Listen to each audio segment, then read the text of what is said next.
ចំពោះការសិក្សាអំពីគ្របនៅក្នុង Revit គ្របបែងចែកជា3ទី1គ្រប view ទី2គ្រប regions visible ហើយនិងមួយចុងក្រោយគឺ annotation គ្រប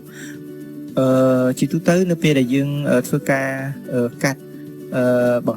មិនចង់ឲ្យបង្ហាញផ្នែកណាមួយឬក៏អីគឺយើងត្រូវការប្រើប្រាស់គ្របហើយអញ្ចឹងយើងត្រូវបើកឲ្យមានគ្រប region សិនដើម្បីកំណត់ boundary ណាឥឡូវទីហោថាខ្ញុំកំណត់ការកាត់ហ្នឹងត្រឹមពាក់កណ្ដាលផ្ទះបានហើយណាយើងឃើញ model របស់យើងនៅបង្ហាញដដែលណាអញ្ចឹងដោយសារតែគ្រប view យើងមិនទាន់បានបើកអញ្ចឹងយើងបើកគ្រប view នៅខាងក្រោមនេះមកឬក៏យើងអាច tick នៅខាងស្ដាំត្រង់គ្រប view នេះអញ្ចឹងវានឹងកាត់នៅក្នុង boundary របស់គ្រប region របស់យើងហើយចំពោះមួយទៀតនេះនៅពេលយើងប៉ះលើវានេះតាមពិតយើងអាចបង្ហាញជាគ្រប annotation គ្រប annotation គ្របនោះមានន័យថាដូចជាពួក dimension អក្សរហ្នឹងណាបើសិនបើវានៅក្រៅ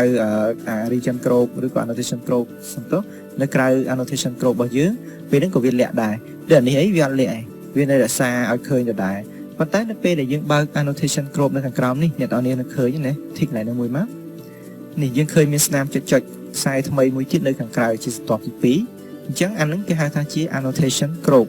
annotation គ្របនេះនៅពេលខ្ញុំទាញវាមកប៉ះ dimension នេះឬក៏ផុតអញ្ចឹង dimension យើងនៅក្រៅ annotation គ្របវានឹងត្រូវបានលាក់ហើយ